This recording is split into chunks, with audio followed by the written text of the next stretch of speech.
The advancement in technology evokes a wide range of emotions in different people from different walks of life. Some view technology as a great evil that is gradually diminishing our humanity, while others view technology as a way of bringing the world together and helping us solve our common problems. But no matter how you view technology, do not forget that technology is anything that was not around when you were born, but you have to live with the reality of its existence. Hello, welcome to Clockwise. My name is Providence Essien.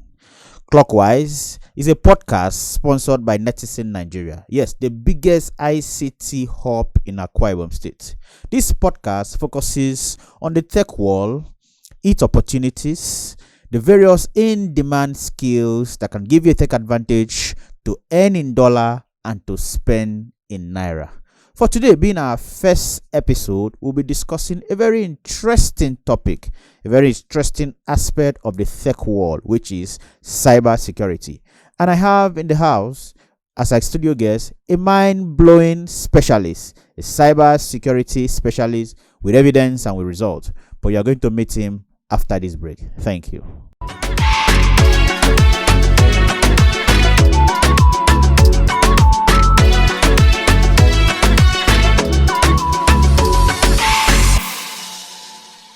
Welcome back. As I said earlier, we have a cybersecurity expert as our in-house guest, one with evidence and with result. Please help me welcome Yenepune Kandem. Please, you're welcome. Thank you very much. Thank you very much. How are you? I'm fine. That's good. Actually, you don't look like a security man. Because I was thinking that since, or maybe because he's a cybersecurity expert, you can just dress not like a security man. You don't have to put on uniform. Okay, now let's go straight to the point. Who is a cybersecurity expert? Okay, cybersecurity, I would say cybersecurity professional is someone that uses tools, policies, standards, and practices, technologies to secure people, organizations, information, data, and information assets from threat actors, or you can call them, generally people call them hackers, but beyond hackers, there are other threat actors. There anybody that can constitute, or any agent that can constitute threat to the safety or to the confidentiality, the integrity, and the availability of data or data assets is actually a threat. So cybersecurity is the practice of protecting people, data, and organizations from such threats. Okay, now from that your definition, can you help us classify cybersecurity? Are there different classes or different types of cybersecurity, or are everybody in the profession are called cybersecurity experts? Okay, so we have different people that's different specialties in cybersecurity. You have cybersecurity analyst, that is like the entry level role for cybersecurity professionals. We have cybersecurity engineers, the people that actually put up systems, the systems that protect organizations, that protect data. Those are cybersecurity engineers. We have the penetration testers, popularly known as the hackers. So the general word is a penetration tester. Okay. So these are people that actually protect organizations from attacks.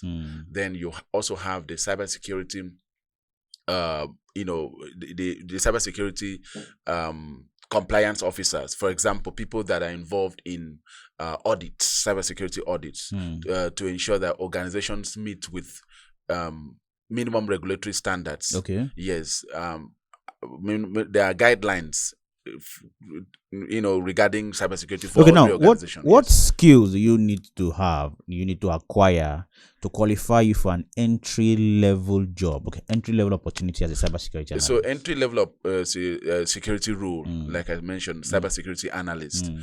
Or what you need to know is you need to get your basic cybersecurity education. Okay. Yes. Okay. And that will involve. But you don't need a computer science You don't background. need a computer science degree. You don't need a computer engineering degree. or what you need to understand is you need to understand the fundamentals of cybersecurity.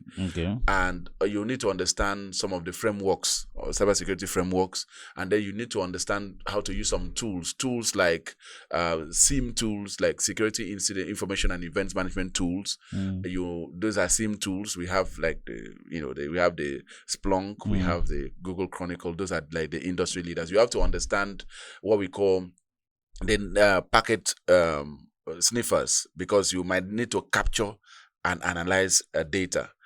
So you need to understand basic Linux commands, because you might need to be, giving some kind of permissions to users on a particular network. Now, from what you're saying, it's looking so technical. Are there non-technical rules in cybersecurity? Yeah, there are non-technical rules in cybersecurity, but when you're coming in entry level, you most likely are going to, if you're going to do the analyst role, yes, over time you can decide to go into audit. Audit doesn't require any form of but you have to acquire the basics. Yes, the reason why you have to acquire the basic is even when you are doing audit, you are auditing a network system. At least you should understand how the network devices interact. Okay. You can't audit something that you don't know. Okay. You don't really need to be the engineer or the architect that does literally the setting up of the security infrastructure, but you should understand how it works. Okay. And these are some of the things that you need to understand even when you are getting into an entry-level role in cybersecurity. Okay. From what you're saying, can cybersecurity be a part-time job? Can you be a cybersecurity expert in a company working part-time? Well, you could. What of working remote? Yeah, you could work remotely.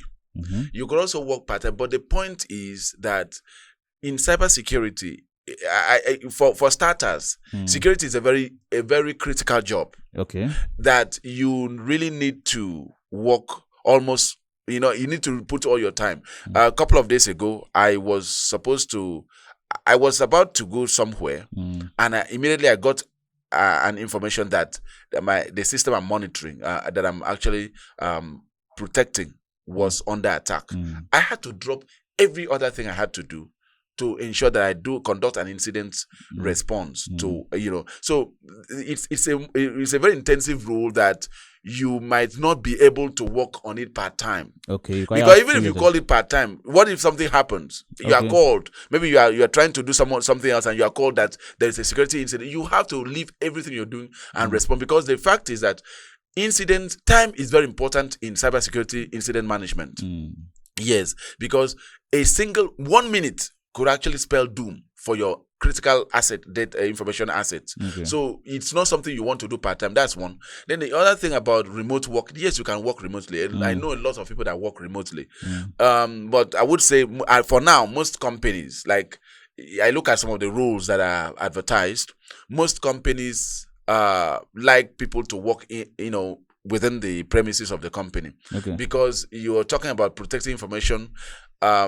You have internal networks that you will need to be around to ensure that people that are working, staff that are working there, actually comply with some of the standards set, cybersecurity standards set. No, are you of the view that everybody should have a basic knowledge of cybersecurity? Yes. And if yes, why? Because cybersecurity actually affects everybody. Almost everyone is connected to the internet now. In fact, you have more than, I think, up to nearly 6 billion out of 8 billion people in the world. Nearly 6 billion are actually connected to the internet. You know what that means? That means that, and more people are connected now with the advent of AI. More and more people are connected to the internet, and that means that more people are exposed to online threats every single day. So that means that as an individual, you need to take ownership of your security. You need to take ownership of your safety online. And that's why you need to understand basic cybersecurity principles that will help you to be successful as a cybersecurity, as just an internet user. You really need to understand. Now, I was actually following Bill Gates' podcast recently. Is it Don't Confuse Me?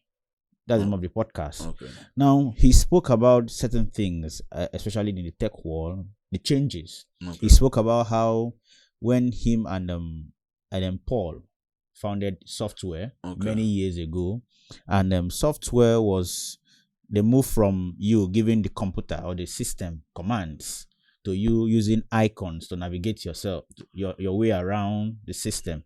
Now, as it stands now, he predicted that a time will come and there's a particular thing called agents. Now, at that point, is what computer AI agents. Now, those AI agents will prevent persons from actually coding. He gave us an example of a chat GPT. Now you can just talk to it and all those kind of things. Now, are you of the view that a time will come where we'll have system, bots, agents, AI inventions that will take away the place of humans in cybersecurity? Okay, so it will not completely take away the role of human. And by the way, Google has actually come up with a security, what you call an AI assisted security agent. So, which means that, the entry level role of a cybersecurity analyst, of a cybersecurity professional is an analyst. An analyst actually monitors security logs. Most of the time, that's the job of an analyst, and escalates incidents of events of interest. So, these are things that can actually be done by robots.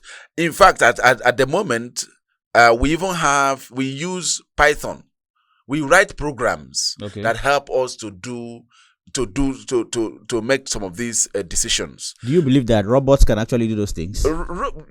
That's exactly what I'm telling you. So robots can do it, but there are some aspects of cybersecurity that robots cannot really do.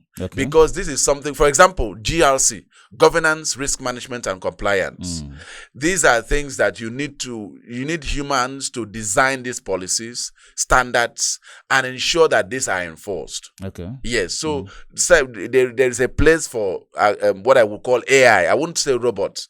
I would say AI. There is a place for AI in cybersecurity, and it's actually starting.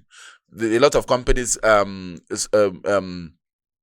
Splunk Enterprise is actually integrating AI into their system, and Splunk is by far the most popular SIEM tool available. And so, if they now integrate the AI they are integrating is actually to take that function that the security analyst does, which is to monitor the logs itself and then escalate incidences based on predetermined rule set.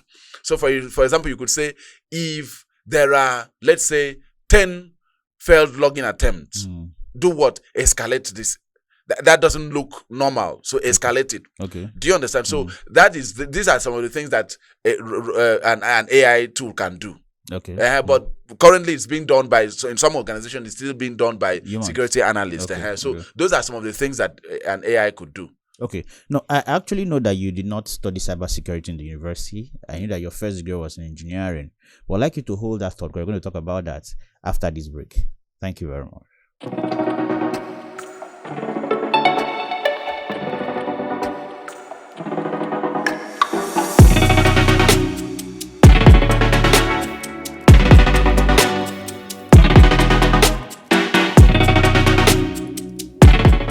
Here at Netisensict, the youth of Nigeria are learning, growing, and embracing the digital revolution, fueled by the motto that guides their journey, providing digital skills for the future.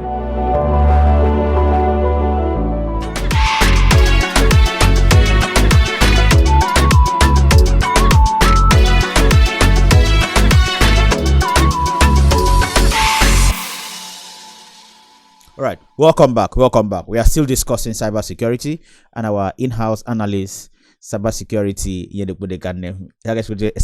expert is in the house. I would like us to say something very, very important, and that is that you never had a cybersecurity background. In fact, you did not study cybersecurity in the university. I know you studied electronic engineering. How did you migrate from electronic engineering to cybersecurity to even become a cybersecurity expert? No, so the transition actually was from electrical engineering to software engineering, then from software engineering to cybersecurity. And that's because I've always had interest in cybersecurity. The first time I was exposed to cybersecurity was in 2013. I participated in an essay competition it's called Nigeria Internet Governance Essay Competition, organized by Digital Sense Media media. And I was by the grace of God, I was the overall winner of the competition. One of the prize was actually that you'll have you attend the 2013 Nigeria Internet Governance Forum. When I went there, I heard a lot of things about cybersecurity. At that time, I was still in the university, so that actually sparked my interest. And so, fast forward to 2 years ago, I decided to take up cybersecurity. After doing software engineering, I decided to veer into cybersecurity and really take it serious, because I realized that, by the way, my friends were actually suffering from online threats. So I realized that I could actually take up make this a career, and not just protect organizations, but protect myself and my friends who were constantly under attack, under some very serious online attacks. So that's how I took up interest in cybersecurity. And then I learned cybersecurity. I went through a course in cybersecurity, and then. How was the learning process like?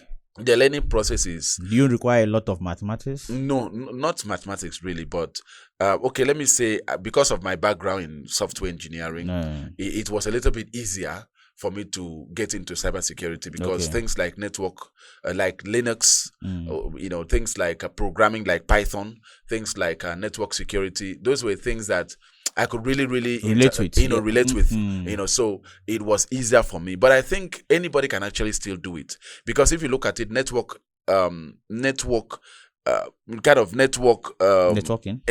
computer networking is something that you can learn, even if you don't have a single background in computer science. So it was very easy for me to transition from software engineering to cybersecurity. And then it is also an area that is quite challenging in terms of, it needs you to be, you are literally going to develop a security mindset. It's not just about learning, but developing a security mindset, meaning that, for example, before now, I would get an email, I see an attachment, and I would just open it. But now, as a matter of fact, if you want to send a document, an information to me, the worst way to do it is actually to you send it as an attachment. I look at every attached file with as a potential threat.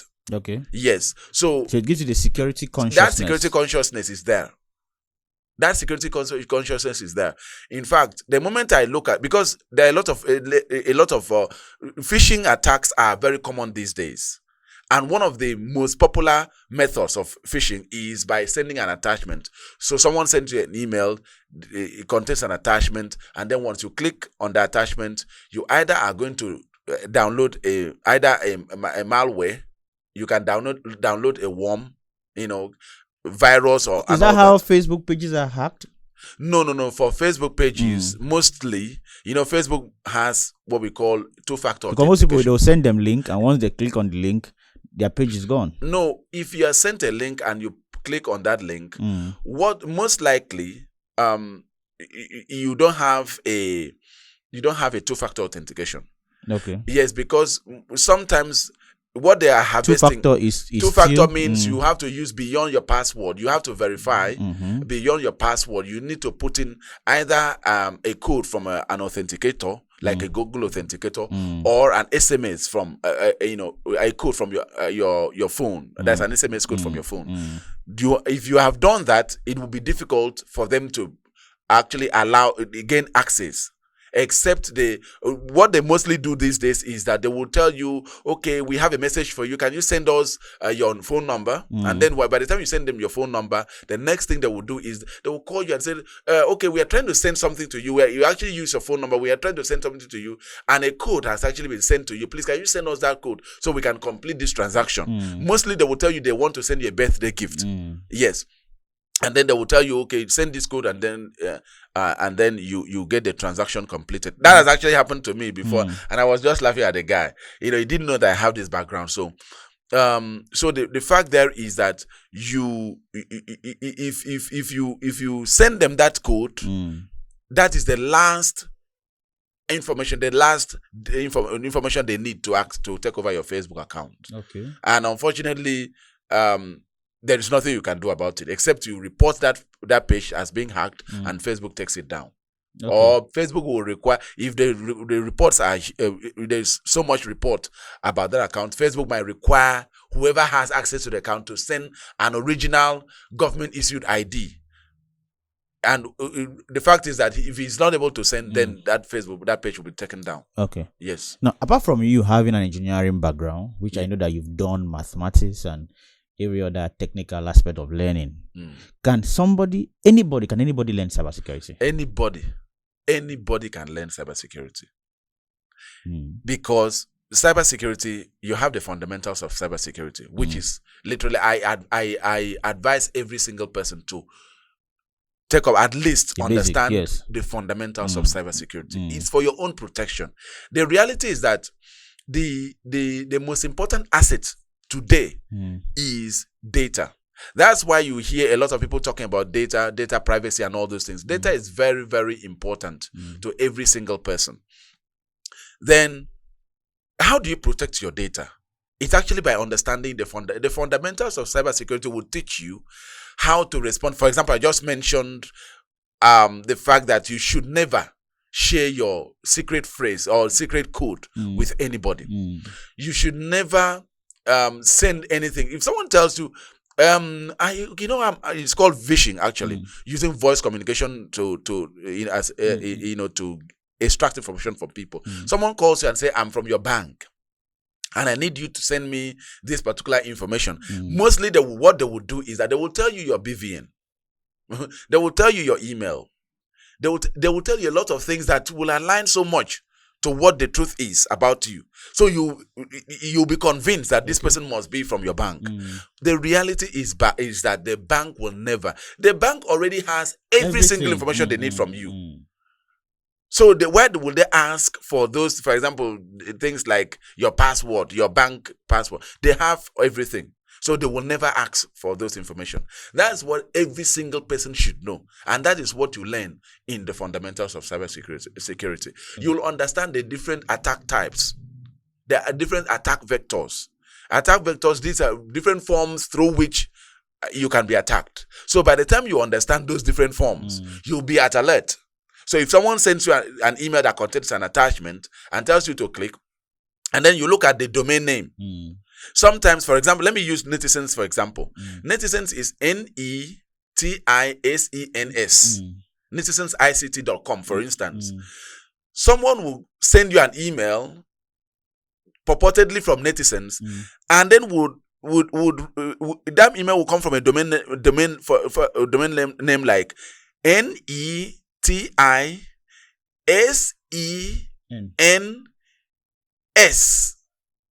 Another S could join. If you are not smart enough, you will not see that there is another S. That is not just one S. You would do this netisensict.com.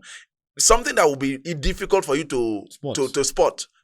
You send you that email, you say, oh, this is Netizen. They will use the same, they could use Netizen's logo, use everything you think is Netizens, but actually it's not Netizens. And then it will tell you, click on this. Maybe they could tell you that there is a course going on, there's a discount on an IT course, and that you should click on this link to do what?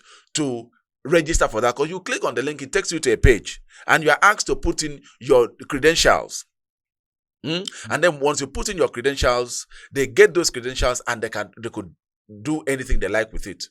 Another thing could be let's say you want to apply for, let's say your bank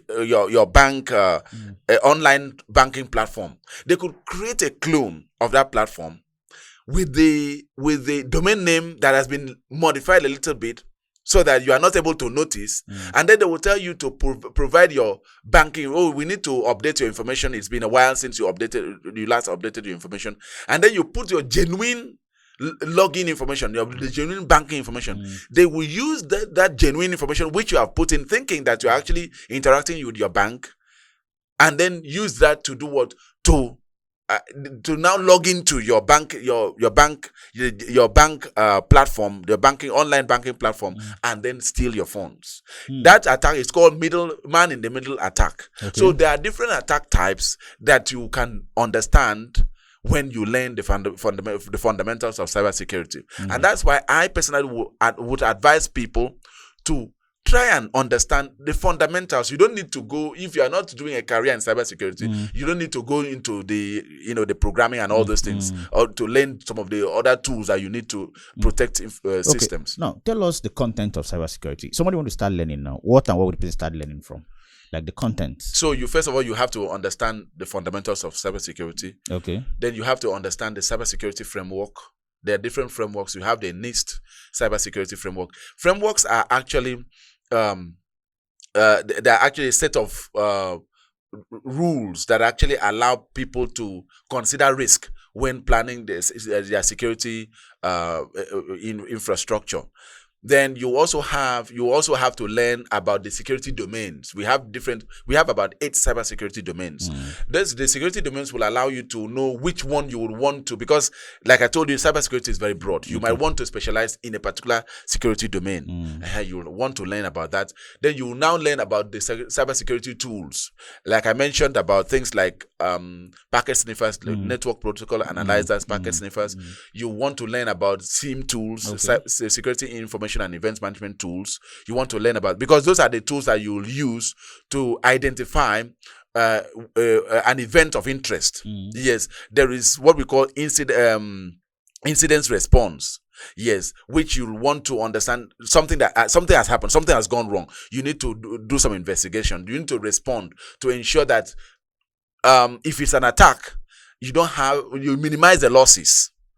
Yes, and then you stop the attack from going on, and then you restore the information asset to what it was before the attack. Okay. Yes. Then you also want to understand how to not just do incident response, but prevent. It's called preventative, security solution, where you are able to prevent the attack from happening itself. How you can configure your security firewall, your firewall, to ensure that you put out the attacker.